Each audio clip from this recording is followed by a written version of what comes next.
Every now and then, life throws us curveballs. Moments when courage isn't about looking brave on social media, but about showing up when everything actually feels out of sync. Today, I'm joined by Louise Ede, founder of Brave Everyday, a platform and podcast built on the belief that courage isn't about being fearless, but about taking action even when the fear is present. Have you ever wondered what it really takes to keep going when life does feel a little bit overwhelming? Louise knows firsthand her work is rooted in her own experience with adversity, serious health challenges, and the need to rebuild her life from the ground up, not as a concept, but as a daily reality. Through Brave Everyday, she creates a space for people to share their stories honestly so others can see what perseverance truly looks like. Louise, I'm glad you're here and welcome to Retaining Purpose. Thank you so much for having me. I've been very excited about this since we booked it in. Yeah, and so you are on the other side of the pond, shall we say? Yes, but Canada has a place in my heart, as you know. They're not family; they're the family we got to choose, and we spend as much time as we possibly can in Canada. So yeah, and we've got a beautiful sunny day in England right now. So yeah, to shock the world. Exactly. Hey, Louise, so you shared that Brave Everyday came out of a lived experience. Would you share a little bit of that experience with us and what brought you kind of to where you are today?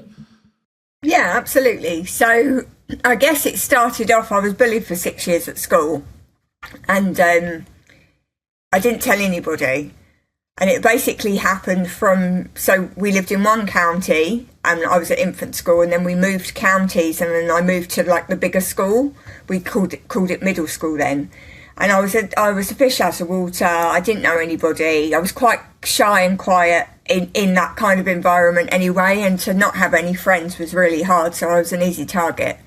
So I think that for me was something that I should have spoken out, but I didn't. I was just hoping that it would go away, and it never did. It lasted for 6 years. But that sort of built me to be a stronger person, but it also led on to confidence issues, self-esteem issues. There was a time when I would comfort, you know the saying, people comfort eat? Yes. I used to comfort starve. Oh, okay. You were the other side of it.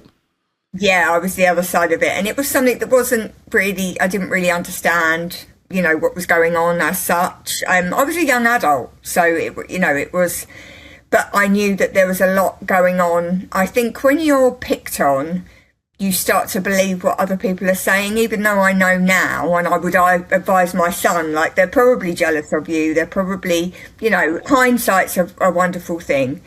But so that was a lot, and also sort of dealing with and sort of getting through the confidence and self-esteem issues.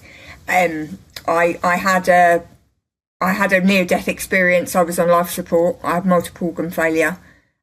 So that was something that I had to teach myself to walk and breathe again, basically. I was on life support for about 3 months. And I literally had to teach myself to walk and breathe again. And I was on breathing machines for a long time in hospital. And then I was put on a Zimmer frame at 29.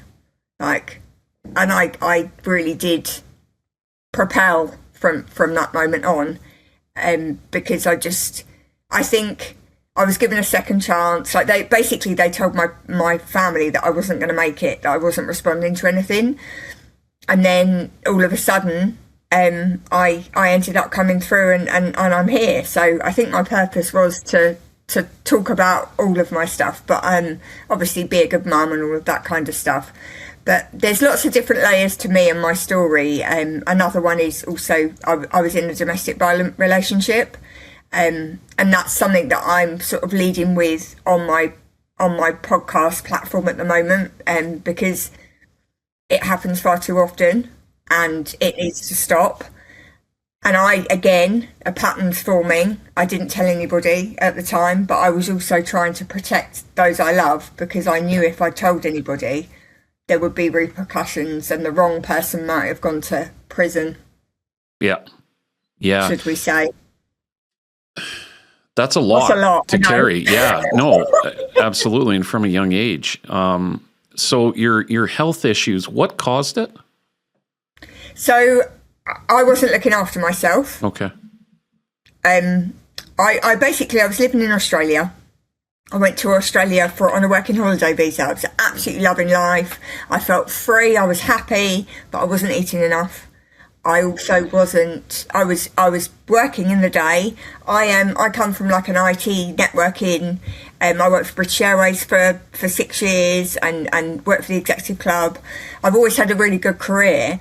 But when I went to Australia, I started working in a gelato bar, making pizza and ice cream, because I just wanted to, I've always been a worker, but it was a completely different track, career path. But I got a job within a couple of weeks, so I was working in the day, I was partying at night, and I wasn't looking after me, and I ended up getting a bug, and ended up being really, really poorly, basically. I won't go too much into detail on that, but yeah, it was definitely part of me not looking after myself, was part of it as well. If I'd have looked after myself better, I probably wouldn't have been so poorly. Right. So yeah, wouldn't have ended up so badly. Yeah. Yeah, 100%. But I think we're invincible, don't we? Yeah, I think often we do. That is for sure. With so much happening kind of throughout, your younger years all the way through, obviously into your late 20s, into your 30s. What did your journey look like from a healing standpoint? Like, did it all kind of come crashing down at once, or were there multiple crashes along the way? There's that saying, everyone's got to hit rock bottom before you know how to, pick yourself back up and go up. Did you have a lot of rock bottoms, or was there a definitive, this is the bottom? Yeah, I've only ever had one rock bottom. I've had some crashes, but I've only ever had one rock bottom, and that was when I nearly died. And the doctors were saying that was it, game over. Like, there was nothing they could do. My GP was at the hospital most nights trying to get the specialist to look at other things, to try other things, because she used to look after my nan, so she knew my entire family.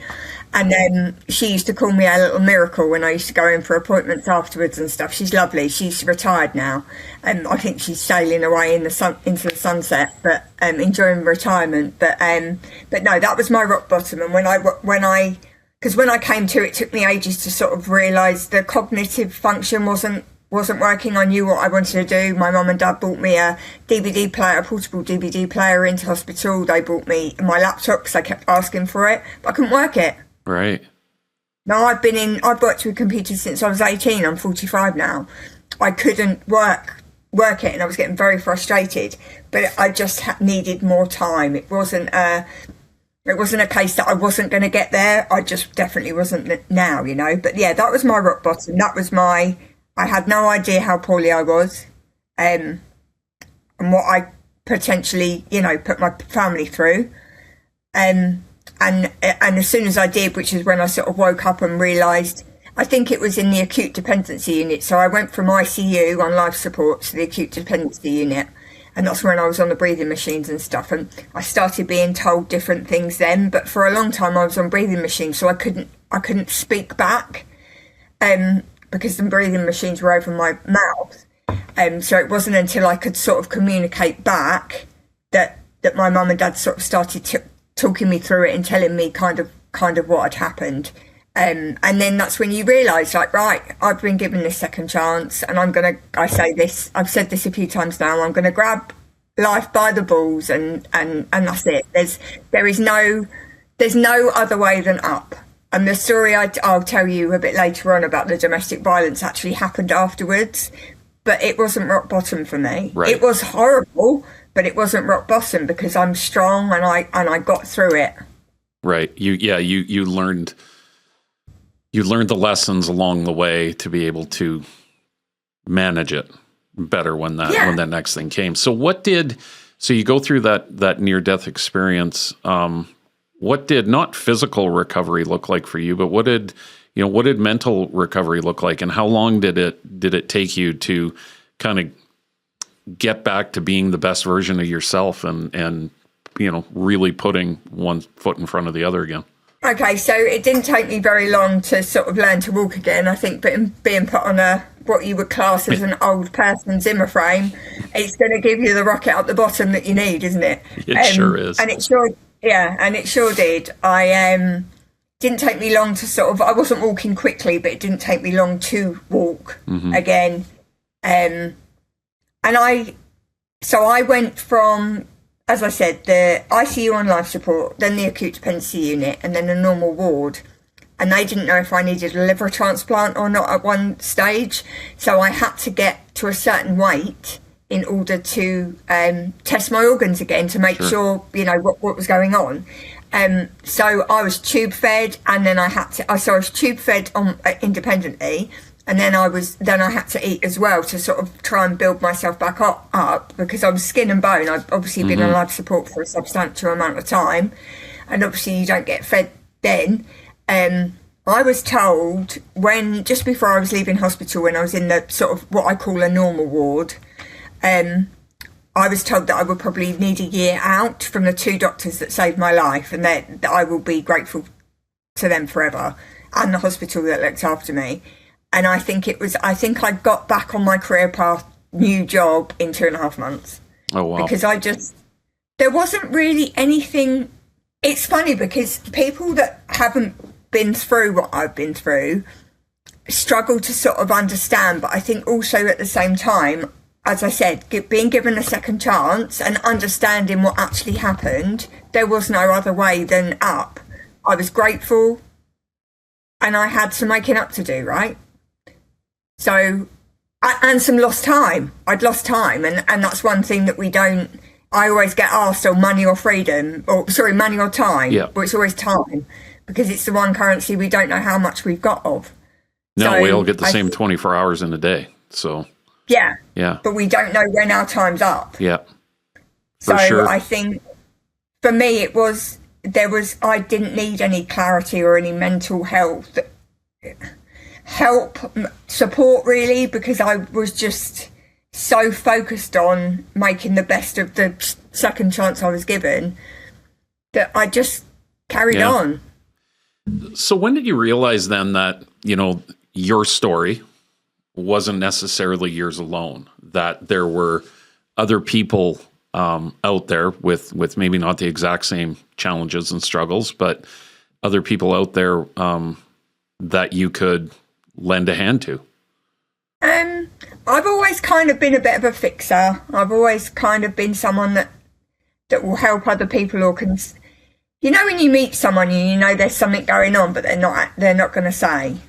I've always had that bit of a radar, but I think I've always wanted to help people. I just don't know if I've been brave enough, and I think there's always been a stigma with mental health for a long time.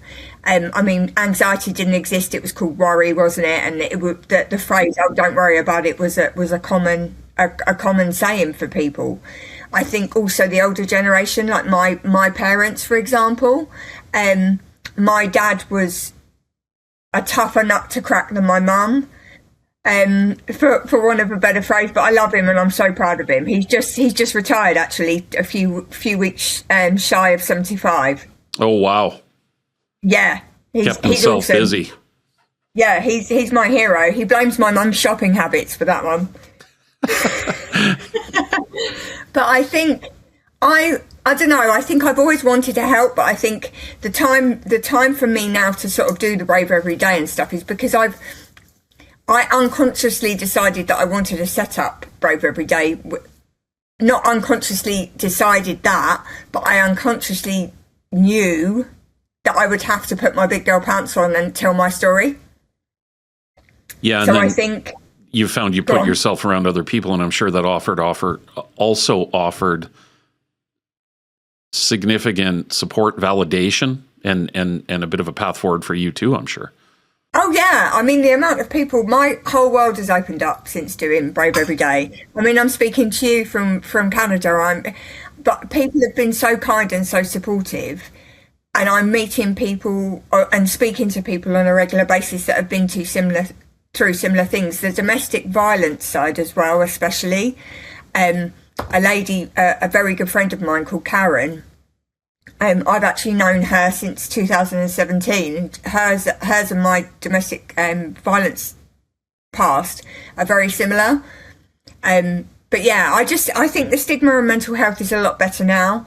I think the stigma on domestic violence, certain things that people just wouldn't talk about, they do now. And I think it's just the time's right to, if I can turn my pain at one stage into a purpose and help other people, then absolutely I'm going to do it. Yeah, and I love that. I think, everybody goes through experience. Some are way bigger and more challenging than others, but I think we all have stories to share. And so many lessons can be learned through that storytelling occurrence, right? And for whatever reason, not going to ask you your age, but, even with my parents as well, your parents, they don't like talking about things typically, right? Like, you talk about even the stigma of mental health. I even find there's a huge issue in just getting people to open up and communicate, especially with some of the older ones. But that's also been a learned behavior now with some of the younger ones who are also achieving other issues, which they don't even know how to talk, partially because they're screened up most days. But what do you see, or what are you hoping for from a target audience, and to be able to, how am I trying to say this? You're not trying to solve all the problems in the world. It's one story at a time. Who are you finding right now is drawing into your experiences? My experiences personally are people that have been through it too. But from a podcast perspective, I'm very much, I want to give people the voice like I found mine. And my tagline is, courage isn't the absence of fear, it's action despite it. And that's because I've done so many things scared. But when I've done them, I've realised how strong, resilient and proud I can be of myself. And saying I'm proud of me isn't something that came naturally to me ever. I've come into my own, I've got the confidence, I've got the courage, and now I want to help other people do the same, basically. Yeah, there's a saying, and I've said it a lot lately, actually, which is you cannot give what you do not have, right? So credit to you for putting that hard work in, although you made it sound like it came pretty easy, just had a big crash. But it's everyday work, right? And now you're paying that forward, and I think that's amazing. That's a good movie, actually. I was thinking about that early on when we were talking. Actually, it is. And I wish more people would do that. You just said courage and fear. And so you're very clear in your messaging that courage isn't about being fearless. Can you walk us through that? Okay, so about 3 years ago, I decided that I wanted to go into property. And in order to go into property and set up my own business, I had to basically show myself on camera. I had to do interactive videos. I had to take videos of just me talking to myself. I had to do a photo shoot. I had to do lots of pictures, talk about myself as a person, whether it would be stuff about me, my son. We had a miniature sausage dog that unfortunately passed away in December, but he was also part of it. And it was very much if you want people to invest in you, i.e. your business, then you have to show yourself. And I was absolutely petrified. I didn't want to be in front of the camera. The only selfies I ever did were with me and my son, because I wanted memories with him, right? And I wasn't going to let anything, even me being a wally, which is a word I use a lot, I wasn't going to let that stop me seeing my son when he was a baby or when he was 2 or whatever. So I did it. I did the photo shoot. I absolutely hated it at first, but then I got used to it. It was only a half an hour, like mini brand sort of shoot. They were trying to get me to do the full day, and I was like, that's my idea of hell. But the videos and stuff, like I've got some really good bloopers from the videos that I did with properties, because I kept making mistakes and stuff, but they're funny. And it's funny, actually. I will say this, because I think there's definitely some psychology behind it. I was more confident sharing the bloopers on my social media than I was the professional videos. Isn't that funny, hey? Yeah, because one of the founders of an agency that I was working with, he rang me and said, "Have you got any bloopers for your videos?" And I said, "Yeah, loads." And he said, "Oh, post them on socials." And I said, "Yeah, no worries." I think he was expecting me to say, "Oh no, I don't want to do it." But yeah, no, I have no problem looking silly. I have no problem looking silly at all. In fact, I'll happily be the brunt of jokes, because I like making other people laugh. So yeah, I don't know. I think so. Basically, when I started in property, I had to really push myself to do things I didn't want to do. Being in front of the camera, taking pictures, doing photo shoots, all of that kind of thing. I was terrified of it, but I did it. I was asked to do a video testimonial for a guy that I've known for a while, and he's lovely. And he said, "Would you do it for me?" I wanted to say, absolutely not. I'd rather hide under the table. But because it was for him, I did it. So it's all about facing the fear and doing it anyway. But it's just, and also one thing I found, if you're scared of something, but you want to do it, that probably means you should really do it. Because there's a fine line, I think, between with butterflies of excitement and fear. Like, you can get nervous, can't you, about things? But yeah, I don't know if that answers your question enough or not, but just pushing yourself. No, that's good, actually. And I like how you even just brought in the butterflies. That, you start to think back on your own life a little bit, and you're like, yeah, I can remember all these moments where the butterflies, and it does. You get that, it's that fear starting to clench inside the belly a little bit, right? And but in the end, fear is where a lot of exciting things can happen and come out of. And it is. I totally understand how courage needs to occur, even if fear is part of the equation. Yeah, absolutely. I think, what is it, the saying? There's no growth in the comfort zone. Exactly, for sure. So if someone is still scared, hurting, uncertain, what can courage look like for them in that moment? What's kind of a first step process to be like, okay, I'm really, really fearful of this, but what can I do to try to put one foot forward? I think for me, there was an end goal.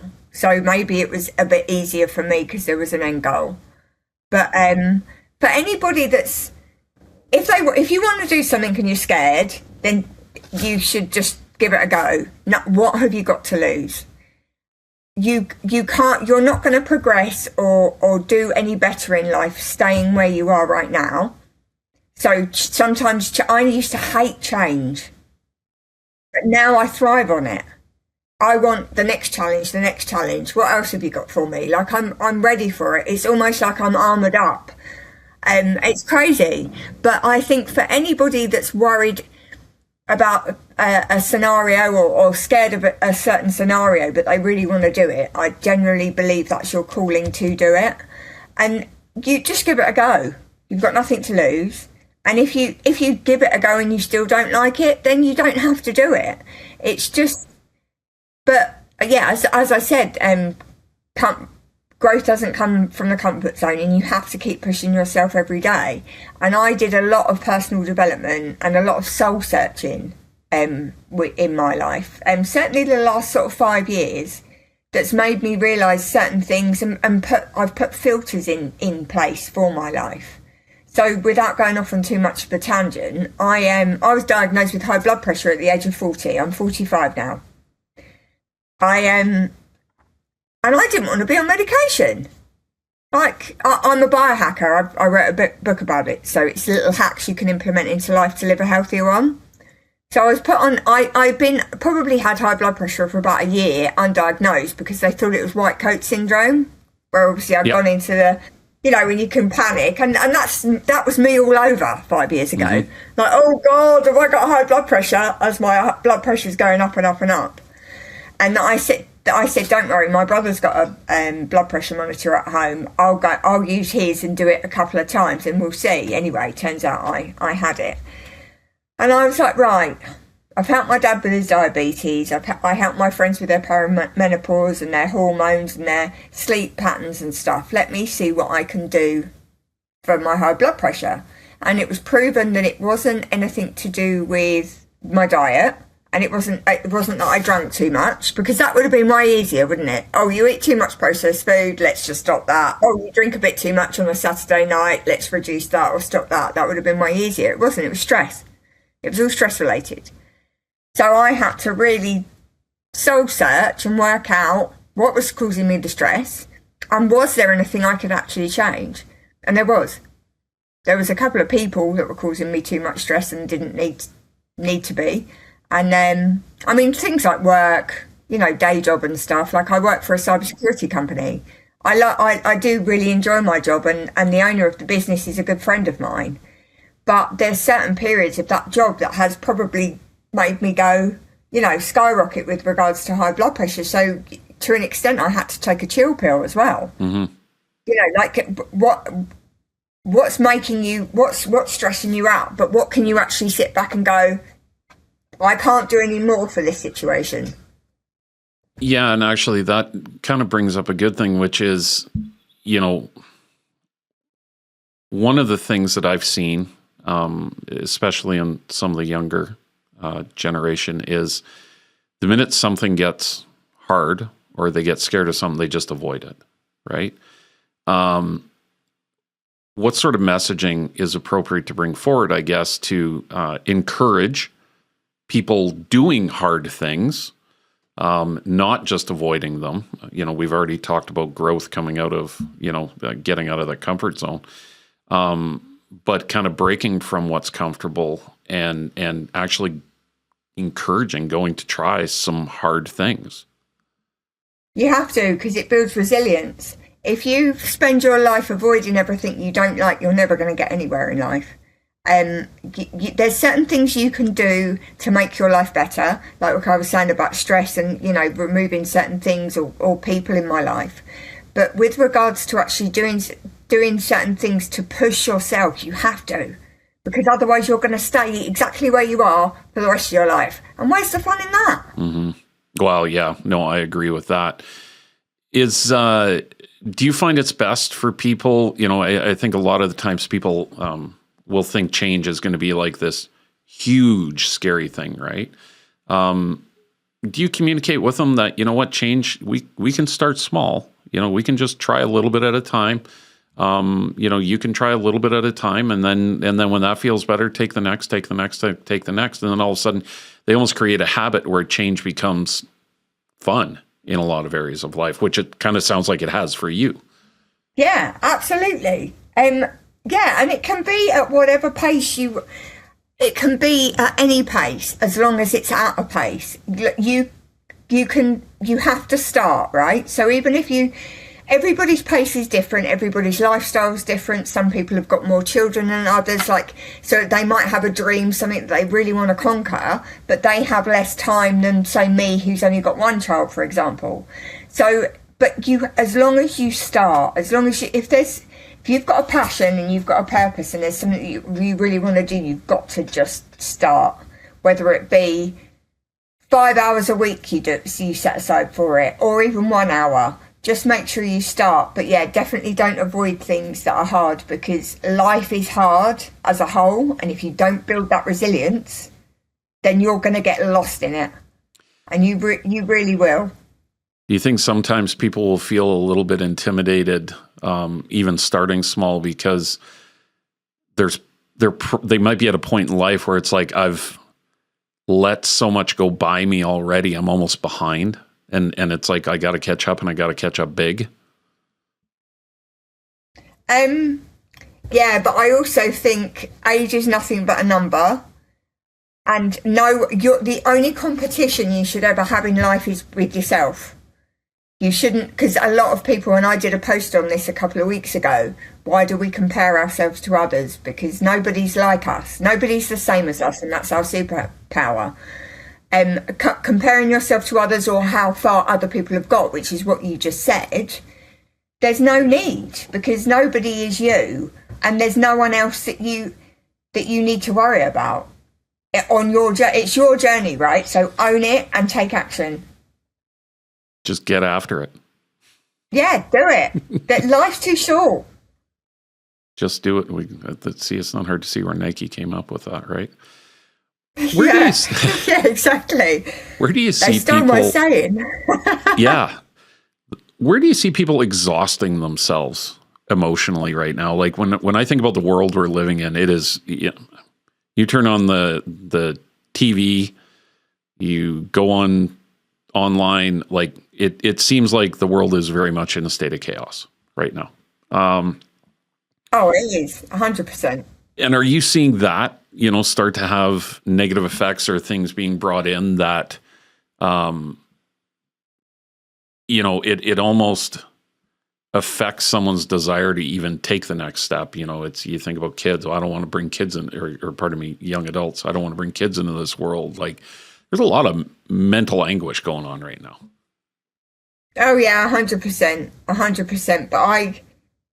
But my husband always says that I live in the Louise bubble. What color's the sky in that bubble? Yeah, I live in the happy bubble where everyone's nice. I know not everyone's nice. I'm not stupid, but I choose. I protect my peace and my space, and I don't. The news doesn't go on in my house anymore. I kind of, that sort of changed after COVID, because the first 3 weeks of COVID, the news was how many people had died, how many people had died, how many people had died. Going to the supermarket once a week was like a terrifying act. Like, it was almost like you needed to be some kind of superhero to get through a shopping trip. It was ridiculous. So I just stopped watching the news. And then I used to watch the news. There's something called Good Morning Britain here, and it's from 6 till 9, I think, but I used to watch from 6 till 6:30. I used to get a snippet of the news and the weather. My husband's a builder, so I always wanted to know if he was going to get rained off or not. Anyway, but then I stopped watching that as well, because it was taking my peace. And I think that's where you have to work out, again, talking about high blood pressure and what was stressing me out. That was definitely a factor of too much horrible stuff going on in the world. Don't stress about the things you can't control. Worry about the things that you can. And that's what I'm very much focused on.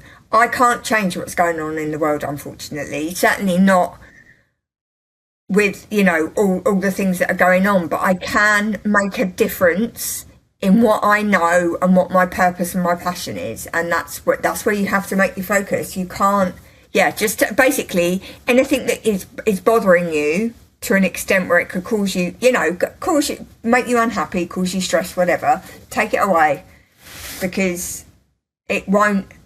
Worrying, and this is one thing that I learned at a later stage, no matter how much I overthink and worry about something, it will not change. So let's just not worry about it, and let's control the things we can. Yeah, I grew up with parents who were very much, that's over and done with.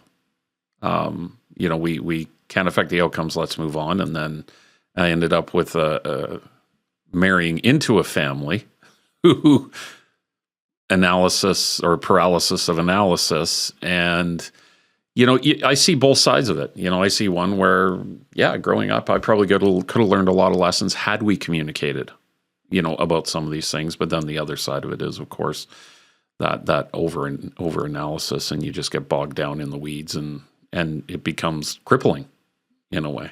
If you think about like taking those steps to get to a healthier version of you, what did support look like for you on that? You've mentioned your family.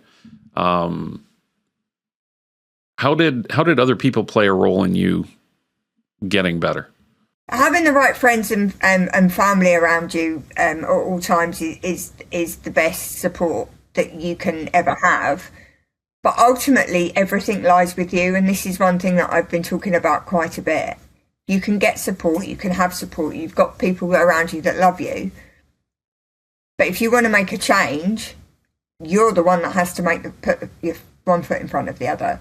And I think, I didn't have any support as such, professional support, after I was in a domestic violence relationship, because it was all about control. And once he'd been arrested and gone to prison for what he did, that was all like we needed. He didn't get bailed, he was remanded, which is unheard of, really, in the UK. Even murderers sometimes get bail. So it's quite crazy how that worked out.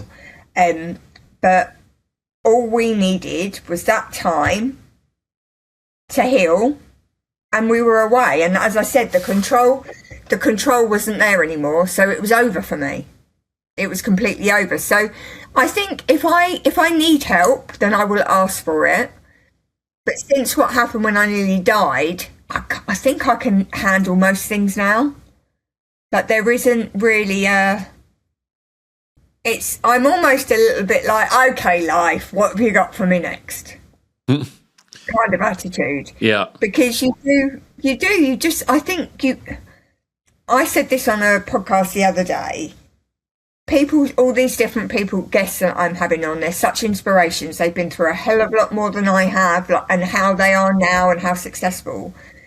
But no one wants to, where's the inspiration in someone that's skipped through life? Like, there is none. There's no inspiration in that.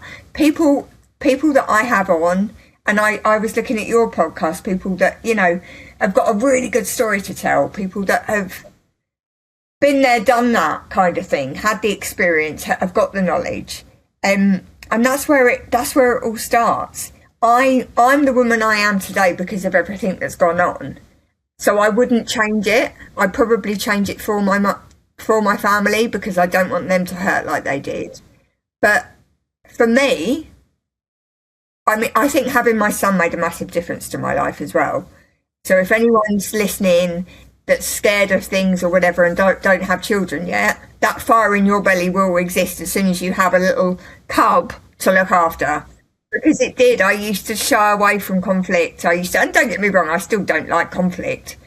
But my son was being picked on at school, and the conversation I had with the main bully's dad was different, put it that way. It's funny, I just had coffee. I just had coffee with a gentleman this morning. We were just talking about this. He's got a very young, I think she was 14 months old. And he said for him, everything changed, right? Like, all of your problems, not that they aren't problems, they can still be problems throughout your day. But when you walk through the door, and as you said, you see that little cub, priorities and everything that matters in life shifts in that moment. 100%. And also, I would never stick up for myself before. My son's 11 now. But oh boy, will I stick up for him. There is no, honestly, it's like a switch. And we've got a cartoon here called He-Man. Well, used to when I was a kid. Yep. And there's a female character called She-Ra. I remember this vividly. Don't worry. I guarantee you Levi doesn't. I say that I became She-Ra overnight, because the love I have for that boy, it's not even in question. Like, when you're trying to defend yourself, you might overthink it. You might think, oh, should I say something? Should I not? For him, I don't even think. I'm just there. I'm looking out for him, and I don't have a violent bone in my body, but nobody hurt my child. Yeah. Well, words, confident words can make a huge difference. So. Yeah, absolutely. But no, as I said, I never used to stick up for myself. I think the personal development that I've done with myself, but also having my son, a combination of the two has made a massive difference. And also my experiences, right? And that's what I like to call them. Because I don't know if you've seen, I know we follow each other on Instagram and stuff, but I've been sharing my story, parts of my story, because I actually recorded that for the first time on the 8th of March. It's not a sob story. And I don't ever want anyone to see it as that, because that's not the reason I'm sharing it. I'm sharing it, and the same with my podcast. I want people to see hope. And I want people to hear my guest stories and to hear my story and go, wow, look at her now. If she can do it, I can do it too. Yeah, there's light on the other side. Yeah, absolutely. Yeah. And there is. There always is. While you're, one of my guests, Louise, said, while you're still in the game, while you're still breathing, while you're still moving, while you're still active, you've still got a chance. Yeah, that's awesome. What I want to talk about leadership and culture a little bit. Your views on leadership come more from a lived experience standpoint. How do you think they mesh with more traditional leadership conversations? There's a lot of theory out there in leadership, right? How have you found that's meshed with your real life experience? When you say leadership, do you mean from like a corporate perspective? Honestly, I would say anything. I look at leadership personally as, all encompassing. I think, how we lead outside of work is how we lead inside of work. So yeah, I would say just however you feel you can best describe. Well, I think if you run a household, you can run a business. Because normally businesses aren't as, what's the word? I've lost the word. Unpredictable as running a family. But I think I try and lead by example. I try to lead with kindness. Unless the circumstances are completely wrong and somebody's done wrong, I will always lead with kindness. And I will always try to show people how things can be done. I think leadership's a bit of a certain area, because I've been a leader in business as well. I look after a team in my cybersecurity job as well. But I would always lead with kindness. I sometimes have to be a little bit firmer with the technical team, because they'll be busy dealing with a really low priority case when I need them to be working on the MSO that's about to fail, and not on my watch, because I hate that. But yeah, I just think leadership is just, you practice what you preach and lead by example. If you're going to be telling them they need to be working harder, you need to be doing it too. And the same with life, right? I don't know if that answers your question or not, but yeah, well, it's the humanity side, right? And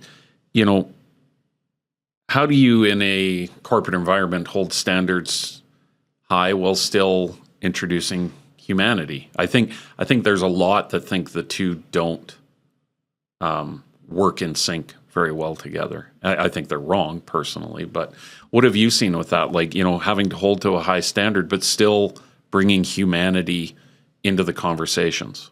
Well, I think it's about respect as well, though. You have to treat people so when I was a child, I was taught two things: treat people how you wish to be treated, and it's okay to tell a fib if you're going to protect someone's feelings.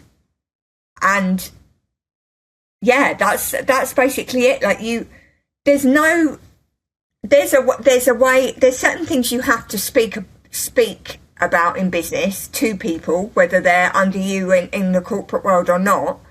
But treat them with respect, and you'll get respect back. So treat people how you wish to be treated, and normally you'll get it in return. Not always, because there's a lot of people in the world that don't really think that they have to do anything. But yeah, I think. But then, as long as you've done your bit, and as long as you've, treated people with kindness and respect, it's down to them whether they give it back. Mm-hmm. Yeah, if only the whole world got a little better at that right now, I think we'd be in a much different place.